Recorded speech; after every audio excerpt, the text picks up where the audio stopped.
ئەوانەی ئاڵوودەی مادەی هۆشبەرن زۆربەی زۆری ئەوانە کە لە ڕێگەی هاوڕەکانیان و ئاڵودەی مادەی هۆشبەر دەکرێن. ئێمە لە ماوەی 2 هەفتەی ڕابردوودا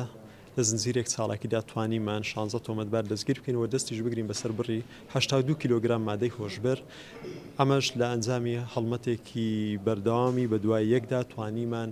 ئەم بازرگانان دەزی بکەین کە یەکێک لەمانە بازرگانی مادەی هۆشبەری شل بووە، هەوڵی داوە بە شێوەی شل مادە هۆشبەرەکە بگوازێتەوە، سەرجەم ئەندامانی دەستگیر کراون و دەستیش بەسەر ئەو مادانەدا گیراوە. باشە جا لە مادەی هۆشبەر دەبینم لێرە حەبوو دەرمانی بێستیکەر هەیە، ئەوانە چۆن وە لە کام دەرمانخانانە دەژیر هەر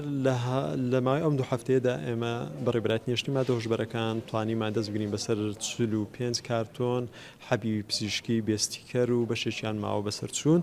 کە ویستیانە لە دەرمانخانەکانی هەرێمی کوردستان ساغی بکەنەوە، بەڵام ئێمە کارمان لەسەری کرد و توانیمان دەست بەسەر ئەو دەرمانانەدا بگرین لەبەرەوەی ئەمە زەرەر و زیانێکی زۆر دەگەنە بە خەڵکی هەرێمی کوردستان. و ئێمە هەوڵەکانمان بەردەوامە و لێژنەیەکمان پێکەنەوە بۆ بەسەرکردنەوەی کافتریا و ڕێستورانتەکان تاواکو دڵنیابنەوە کە کافتریا و ڕێستورانتەکان نابن بە ناوەندێک بۆ بڵاوکردنەوەی مادەی هۆشبەر لە هەمان کاتا پشکنین بۆ خاوەنی کافتریا و ڕێستورانتەکان و هەر کەسێک کە لەوێ بێت گومانی بەکارهێنانی مادەی هۆشبەری لێ بکرێت پشکنینی بۆ ئەنجام دەدرێتن و لە ئەگەری بوونی مادەی هۆشبەر ڕاستەوخۆ ڕێکاری یاسایی لە دژیان دەگیرێتە بەر، بەڵام خۆشبەختانە تا ئێستا هیچ حاڵەتێکمان نەبوو لە کافتریا و ڕێستورانتەکان و لە هەمان کاتدا لێژنەیەکی ترمان پێکهێناوە بۆ بەسەرکردنەوەی دەرمانخانەکان بەسشمان لێ ئەوە بووە کە ئەو دەرمانە پزیشکی کۆنتڕۆڵ کراوانەی کە هەن پێویستە بە پێی ڕێنمایی وەزارەتی تەندروستی بدرێت بەو نەخۆشانەوە هەروەها بەپێی ڕێنماییەکانی بەڕێوەبەرایەتی گشتی نێشتنی مادە هۆشبەرەکان بدرێت بەوانەی کە لە حاڵەتی پێویستدا دکتۆرە بەڕێزەکان بۆیان دەنووسن نەباتە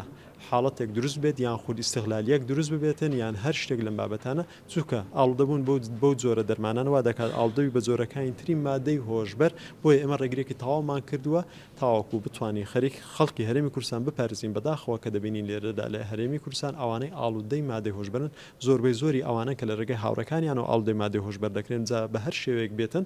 هەوڵ دراوە ئاڵودە بکرێن لەبەرەوەی لە بەندیخانەکان سەتانەوەتی ئەوانەی کە دەستگیر کراون دەبینین لە ڕێگای کەسە نزیکەکان و هاوڕەکانیانەوە ئاڵودەکراون. بۆیە داوا لە خەڵکی هەرێمی کوردستان دەکەم زۆر وریایانە مامەڵە بکەن لەگەڵ کەسانی دەوروبەرتان لەگەڵ هاوڕێکانتان و هەر خواردنێک خواردنەوەی یان خۆت هەر شتێک کە دەکەشرێت هەر شتێکی تر بابەتێکی تر کە بە شێوەی حەبیان دەرزی هەیە پێویستە زۆر بە وریایی مامەڵەی لەگەڵ بکەن، ناکرێت هەر شتێکت کە پێ بدرێت بەکاری بهێنێت یان خودوەری بگریتنەوە کە ئاڵودەی مادەی هۆشبەر بی دواتر ئەو کەسێک کە ئاڵودەی مادەی هۆشبەر دەبێت بەڕاستە خۆ دەکەوێتە ژێر کاریگەری مادەی هۆشبەر و بە ئاسانی ناتوانێت وازی لێ بهێنێت لەبەرەوەی تاوانێکی شاراوەیشە بۆیە دەبینی ئەو کەسەیە زۆر جار ترسی دەبێت لەوەی کە بچێت چارەسەری خۆی بکە کە لە کاتێکدا یاسا ڕێگای داوە بە چارەسەرکردنی خۆت بە پێی مادەی 38 هەر کەسێک خۆی بچێت بۆ وەرگرتنی چارەسەری ئەوە هیچ سکاڵایەکی یاسایی لە دژی بەرز ناکرێتەوە بە تاوانبار هەژمار ناکرێتن لەو حاڵەتەیەدا ئەو کەسەیە دەتوانێت چارەسەری خۆی بکات لە سنتەرێکی تایبەت بە چارەسەرکردنی ئاڵودەبوانی مادەی هۆشبەر. باشە جا لە هەرێمی کوردستان چەند ساڵە شتان لە دەرەوەی سنووری هەرێمی کوردستان کردو ئەوانە چۆن لەکوێ کراون و پڕی چەند مادە دەست ئێمە بە هاوبەشی لەگەڵ حکوومەتی فیدرالی مکافای مخدراتی حکوومەتی فیدرالی توانیمان چەند ساڵێکێک ئەنجام دەین یەکێک لە چاڵێکەکان توانیمان دەست بگرین بەسەر بڕی 1100 کیلۆگرام حەبی هۆشبەر لە جۆری کەپتاگۆن لە پارێزگای بەغدا کە بە هاوبەشی لە نێوان